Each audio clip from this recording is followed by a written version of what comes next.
it's Paytm. It has to be Paytm. That is the big headline. And you have Vijay Shekhar Sharma stepping down from the board of Paytm Payments Bank. And there is a lot more beyond that headline, though. And we're discussing some of that today because Vishy here has picked up some additional information from sources about what's going to happen with the newly reconstituted board of Paytm Payments Bank, where it's heading, and also what happens to VSS as well as Paytm. Tamanna is going to give you some perspective on that as well. But let's start with the news first and what your sources are telling you. Just to lay the context, VSS steps down. There's also another big change. COO has also stepped down from the board. So 3 weeks since the RBI put those restrictions on Paytm Payments Bank, we've had okay. Sharma, I believe that, sorry Vishy, that we're going to have to fix a bit of an issue with your mic. But I think what Vishy was saying is, or trying to lay the context, is that there has been a stepping down of Vijay Shekhar Sharma just about 3 weeks after the RBI regulations came in. But Tamanna, let's talk about some of the context here, right? We've had a stepping down by Vijay Shekhar Sharma. The final bell seems to be tolling for Paytm Payments Bank. Yeah. At least that's the sense we're getting right now. So I had an interesting conversation this morning to people close to the management and 197 to understand what exactly is this. Is this an olive branch that Vijay Shekhar Sharma is extending to the RBI to say that, hey, I'm willing to let go, please clean it up, or what's the messaging? So here's the sense that I'm picking up, and what I'm getting out of this is that this is sort of the final steps to winding down Paytm Payments Bank, because there is no future left. This bank is finished. And when the company essentially wants to wind it down, the guy who owns, a majority share on it, might as well step away and let the professionals do it. So they're former IS officers, they're former PSB chiefs, and they will now end up winding down all of the operations of Paytm Payments Bank. That's number one. If there is kind of a messaging that is going to the Reserve Bank of India saying that, I am moving away if I seem to be the problem, I don't think it's going to soften the regulator's stance at all.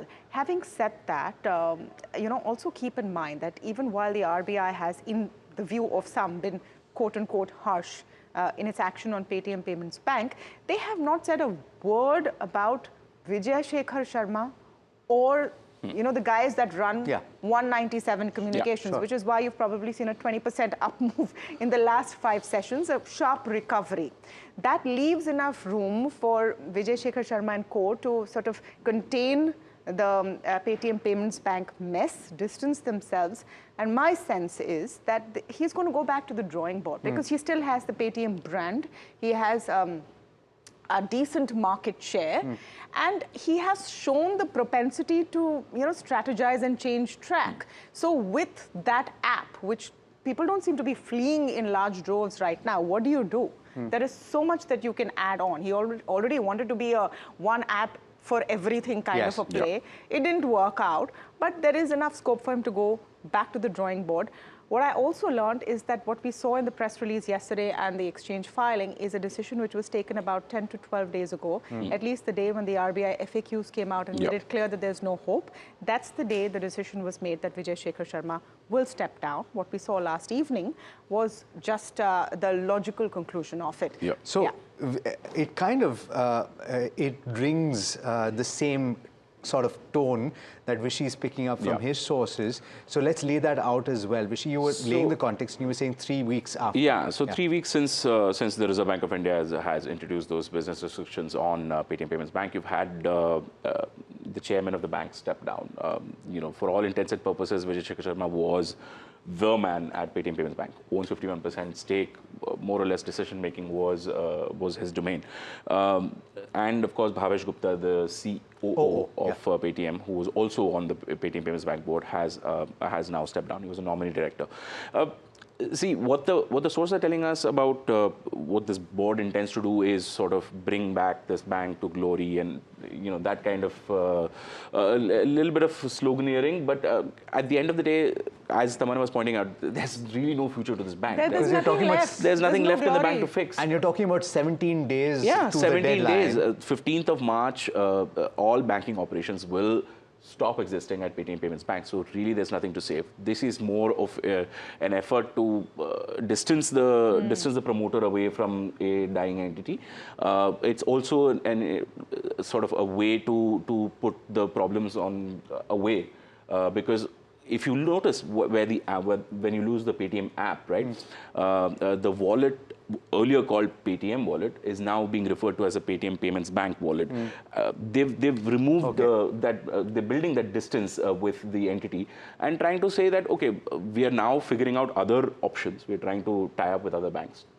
They'll give us a wallet, they'll give us lending, they'll give us payment services, and we'll try and build a business out of that. But then what also happens, and we've looked at the stock price, it's now market capitalization of about 27,000 crore. It has recovered somewhat, as Tamanna has pointed out, 20% in about a week's time. But the question still remains about a significant holding. Paytm holds 49% in Paytm Payments Bank, and effectively, if that business winds down completely, they're going to have to write that off the books. They will have to write that off. And let's not forget the reputational hit for getting a banking license and then 6-7 years later losing it. Is not exactly the kind of look that an entity like Paytm wants. Having said that, they're trying to build a business with other banks. I do not know what exactly that business is going to look like, because with an in-house bank, you could do a lot of things. You could play around with the data. You could try and cross-sell products. Not entirely sure if some other banks come in, what exactly that business is going to look like. Yeah, which is why I'm saying you go back to the drawing board. I mean, I don't know. I don't want to make a wild guess right now, but everyone is trying to find some AI angle to their business.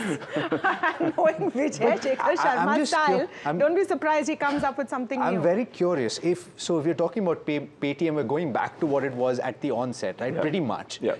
And a platform that people use with a wallet, right? If I'm not mistaken. That's right. That's right. So, but you'll have limits in terms of how much you can transact. And the question is, how much can you really cross-sell there? I mean, technically speaking, they have a bunch of services like, for example, stockbroking or insurance or mutual funds, which they can still cross-sell if they have the data. But if they're relying on someone else's license to provide these services, that data flow is not so smooth. Yeah. So, okay, so there you go. We'll have to see if the business gets impacted beyond what we're seeing in terms of the impact of Paytm Payments Bank. But that's more or less a perspective on Paytm and the latest development there.